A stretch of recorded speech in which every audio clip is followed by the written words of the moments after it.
Hi, I'm with Maria Grazia Testa, and she is CEO of Ecologies, based in Amsterdam. And she's highly specialized and an expert in sustainability for many years now. And she will now begin her presentation. So, Maria Grazia, what is it you have to share with us? Oh, Axel, thank you very much for this opportunity. And I hope it's going to be of service and useful to the IDG community. I started engaging with the inner development goals back in 2022. And I was really interested in the framework specifically for its pledge to be the greatest accelerator of the UN Sustainable Development Goals. So when we start trying to understand how we can implement the IDGs, I think this is really the first question we need to ask ourselves. How do we implement them as an accelerator of sustainable impact?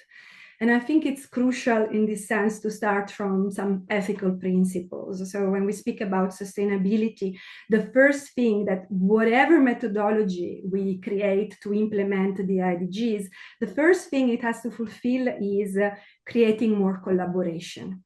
So it has to help very different stakeholders to come together. I think collaboration neatly summarizes what is needed in the world right now. Without collaboration, we will not survive. So let's start from there. The second principle that an implementation of the IDGs should fulfill is that it has to be ecological in nature.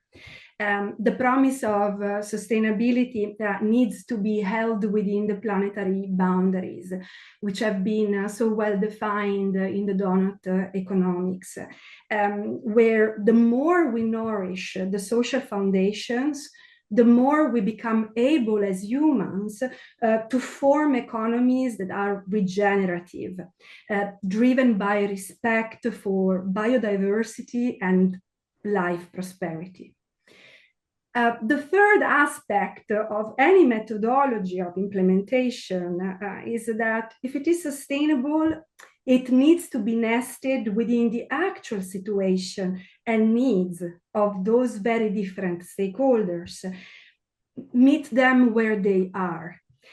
With their constraints and help them there to move and progress towards impact. So not creating new needs and side tracks. And finally, if it is of impact, we should be able to measure it. Not because we like numbers, but because we care so much about impact. That means we want to observe actual changes, tangible outcomes. And the time is limited right now. So we need to design with the future in mind, while at the same time checking the efficacy of each step we take. So with these principles in mind, I will now share with you some of the findings of the last 2 years, listening to organizations around me. Let me share my screen. So let's start with meeting people where they are, as we said. So when we look today at businesses, but also organizations in general, we see that they're trying to work towards sustainability under very heavy pressures. And at the same time, they're trying to deal with a very wicked problem. So on one hand, they have socially citizens, investors, consumers, scrutinizing the veracity of their sustainable claims and demanding more and more meaningful interventions on the long term. While at the same time, the best talent is looking for jobs which are purpose driven. And it's the best talent that is helping those businesses becoming creative and innovative. Then we have regulatory pressures. Regulations are narrowing the corridor for change with a pace that is only getting faster and more pressing for CFOs and boards alike. And finally, we have the technical issue. So how to reinvent products that minimize the extraction of new resources and minimize waste on a scale of complexities and dependencies that we never really had to contemplate in linear business models. So businesses have to do all this while at the same time they are keeping up with the business, so the continuous operation of their day-to-day endeavors. And then, going back to the principle of collaboration and the impact ecosystem, there are a number of actors that are trying to support all these different aspects. So on one end, you have those which focus on improving organizations inside out. You can think about consultants who work in the field of cultural change, but also operating processes, business consulting. Then you have the ESG professionals who try to make sense of material impacts in scenarios where we have more standards than actual data sources. And finally, sustainability practitioners who have a treasure of innovative solutions from circularity to social innovation, but very often meet businesses who do not have the culture and the time necessary to truly invest in redesigning. So this is where the principles we stated at the beginning really come together. And the question is, can we take this entire ecosystem, this entire challenge with us from the start, rather than trying to piece everything together at the very, very busy end? So when I looked at how implementing IDGs in organizations and in businesses, I really tried to think of an operating system for all these parties to collaborate from the start and to meet a single success criteria. So what would that success criteria sound like for a business? Where probably it's something along the lines of, yes, we have implemented the IDGs to accelerate sustainability in our business. And as a result, we can see the change, we can measure the change, and we can share the change. Not at the cost of our people and economy, but on the contrary, thanks to them.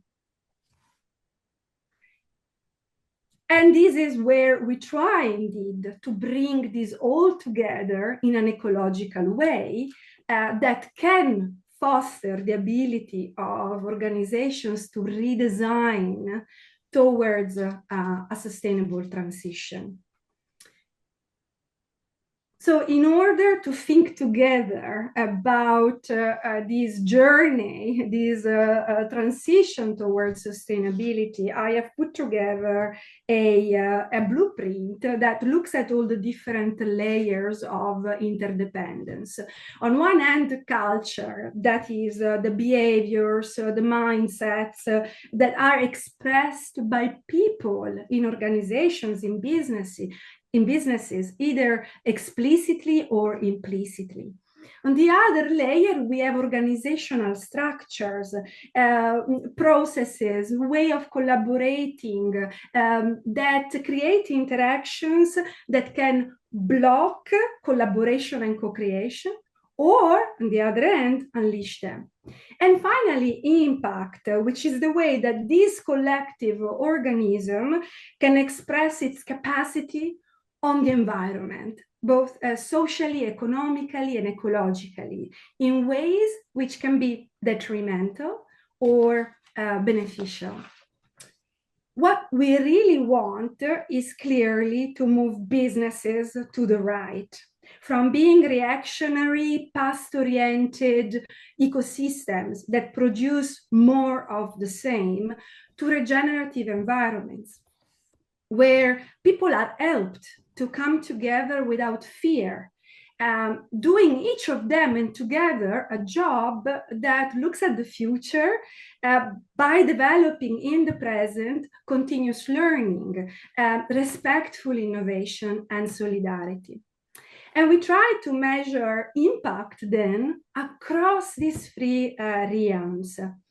Like anything, of course, a blueprint is like a finger pointing at the moon. Each layer actually involves methodologies, evidence-based approaches, a thesaurus of competencies that are very diverse and rich. So because of this complexity, in order to discover where a business is, we need to ask those who are the true experts in that business and who knows a business better than its own employees. And that's exactly what we do. We ask all employees, each from their own perspective, to give us a picture of the business. And in some cases, we even involve providers, clients, board members in a radically democratic approach that gives us a lot of granularity of the picture. Normally, each of these witnesses has a different territory and is very competent about that map and creates a map separately. What we try to do here is to create a single map that covers the entire ecosystem, so we can capitalize on the strong cross-cutting levers that can allow the system to leap forward, rather than just having incremental, discrete, siloed initiatives. And this is how we are able to start seeing that there are businesses, systems that are still struggling to create change and to evolve without, at the same time, an enormous amount of efforts and resources. But we also have businesses that manage to drive innovation, to look ahead of the curve, to be proactive and engaged. Now, in order to visualize the various aspects of this big map, we have formed a process that is based on 4 steps: realize, reconnect, reciprocate, and regenerate. And I will very shortly illustrate what happens in each of these steps, what we see thanks to that map that we create with all the stakeholders. So the first step, realize, really helps the system to see itself and to discover obstacles to innovation, but also recognize active strengths. And here you can see the typical organizational processes that we all know about.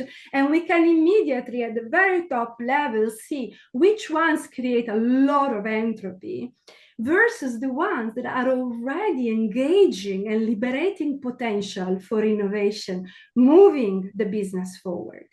But we can go even deeper into this initial exploration and look at each of those process areas separately, looking at what the business really needs to know. How is my marketing doing? How is my learning and development doing? How do my salary scales influence the way people are incentivized to collaborate and innovate in a positive or in a negative way? And what is holding me back from becoming more capable of regenerative business? And we don't stop really at the metrical picture, at the numbers. We really go deeper into the quality. We want to know what meaning people are forming within a specific business.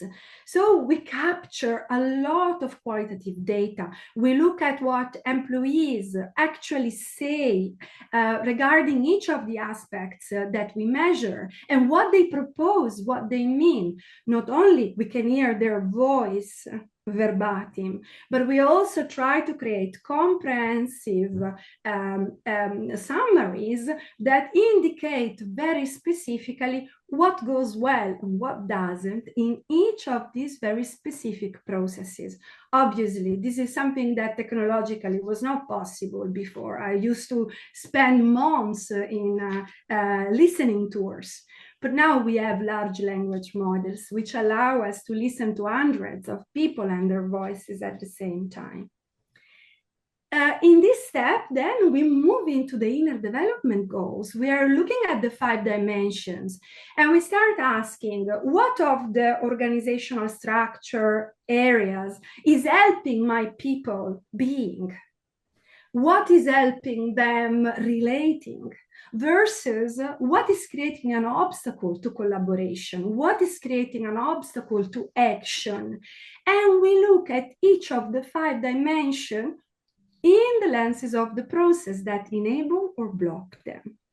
And this again gives us a lot of more granular information.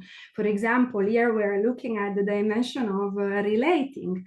And it's interesting already to see how, for example, the way I develop in a business career development can hinder the actual capacity of people to be compassionate and inclusive towards each other, versus maybe aspects more developed, like remote working, can help them doing that better.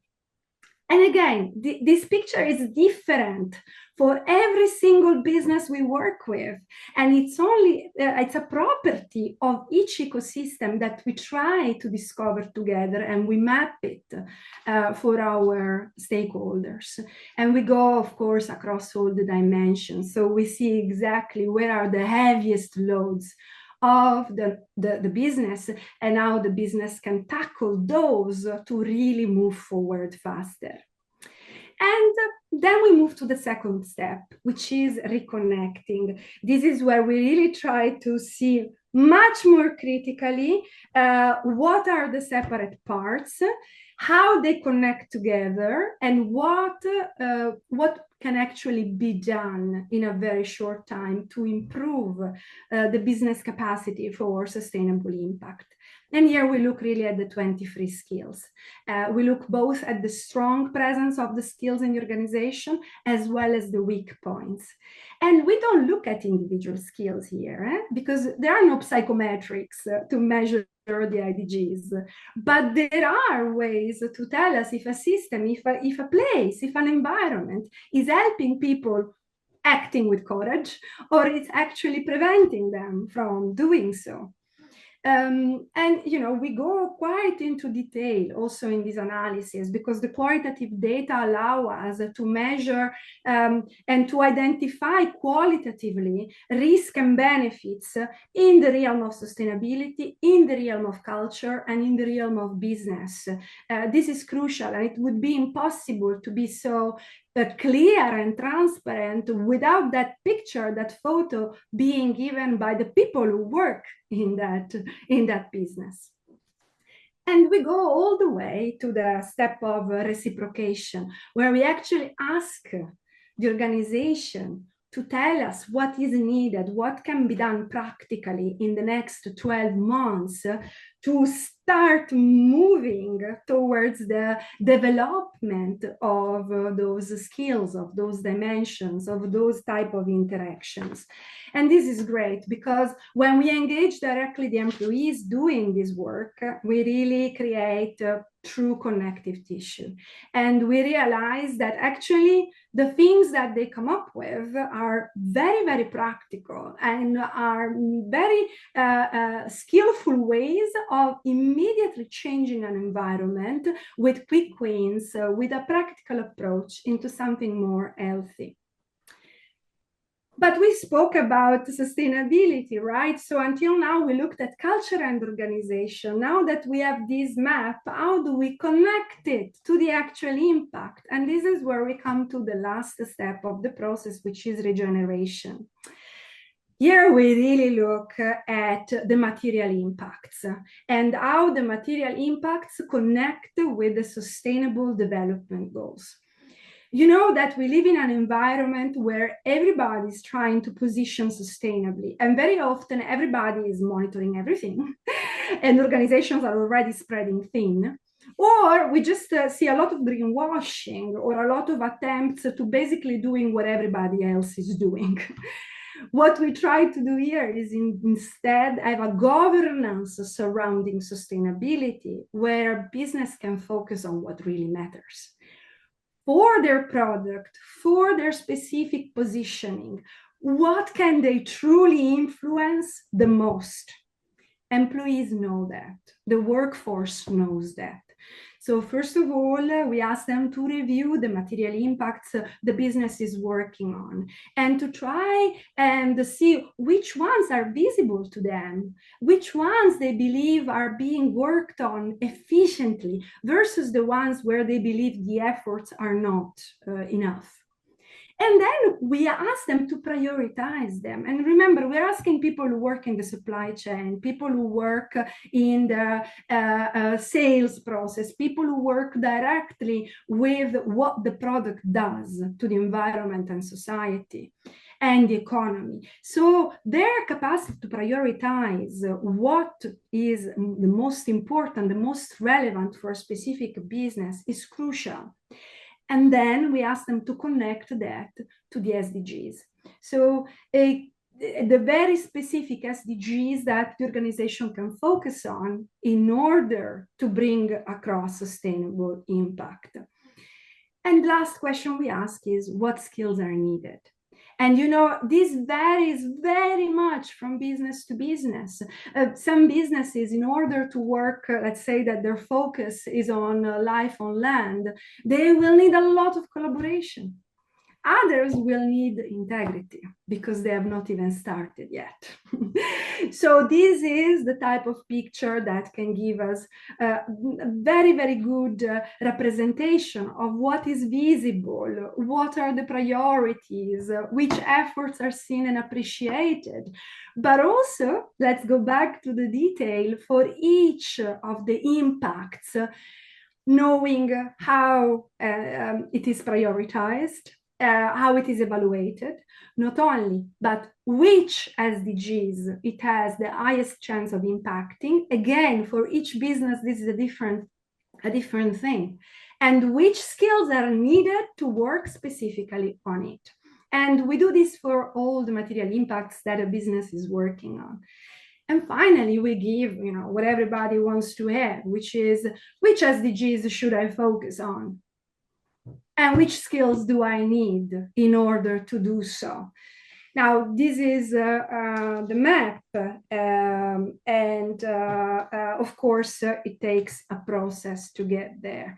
And this process is a process where we start from priming an organization, which really is about spending a maximum of 2 days immersing completely everybody in the organization in a training of IDGs, SDGs, but also, very importantly, allowing reflections, conversations that really bring people to a state of belonging, of sharing, of deepening on the technical subjects, but also a sense of authenticity. They start caring, they start being critical. And only then we start surveying. We know how busy organizations are. So our surveys take a maximum of 3 hours and they give you the entire mapping that we saw. And that's because people have a lot of capacity. If we ask them correctly. And finally, from that map, we can have, we know now what needs to change at the level of the culture, of the organization, of the impact. We can refocus strategies, connect the dots, identify plans, and create very clear mandates. We know now what needs to change, who's responsible to change it, and how to prioritize it. So then organizations can move into implementation and hopefully, 1 year later, take the pulse again, measure the impact of those interventions, and inform a new strategy, a new plan to move forward again. So this is how I have experienced until now implementing the IDGs. But to go back a second to the principles, no, the ethos. So of course, what you have just seen is a product, but we are inspired by circularity.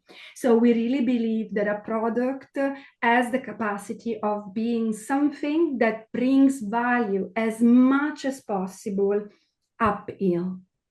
So that means that by this I mean that first of all, the product only works if it serves a community. And if the community comes together to improve uphill the value that that centerpiece can have. That's why we now, after 1.5 years of prototyping, we really invite the community of those interested in sustainability, in the IDGs, in the ESGs, and businesses to come together to inform new ways to adopt and adapt as well this type of systemic approach.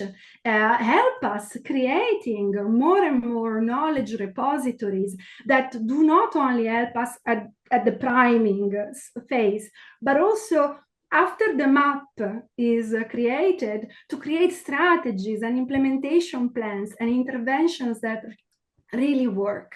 And also with the data that emerge from this process, start engaging in a process of research and continuous development. And needless to say, we operate with a foundation arm to make sure that this entire ecosystem remains sustainable, also for those who cannot afford it, or for those who are not moved by economic means. I think people can find more information about this on ecologies.world, which is the website of this initiative. But I think what is important to say is that what we know now from this type of process, and in the last year, we have repeated it with hundreds of people. And, from next year onwards, we are onboarding thousands of people. What we know is that it leaves organizations very grateful, and especially employees on one end really feel that their voice is being heard, while at the same time CEOs feel that their strategy is clarified, simplified. And we have worked specifically with the education sector as well as the financial sector, because we believe that capital needs to start moving with intentionality towards impact. So we unravel the capacity that we have in those environments to really unlock an impactful future. Okay, I just one question: how many? It's a fairly new methodology. I mean, it's less than 2 years old. How many organizations or companies have been through this process you've just shown us? I mean, roughly. I mean, is it 1, 10, 1,000? Oh, no, we have hundreds of users and thousands coming up. But remember that we digitize this in order to make others help themselves. So we thought immediately, let's scale it, let's digitize it so that anyone who wants to access this type of process can do so in other places that we cannot reach. What we have reached directly in this first year are large corporates, 2 of them, and educational institutions, also very large ones. Okay, thank you. Well, thank you very much, and look forward to hearing more about Ecologies. And I guess people will be informed of the link if they didn't catch that they just saw on the screen. We'll be handing that to you. Thank you very much. Thank you very much, Axel, and thanks everybody.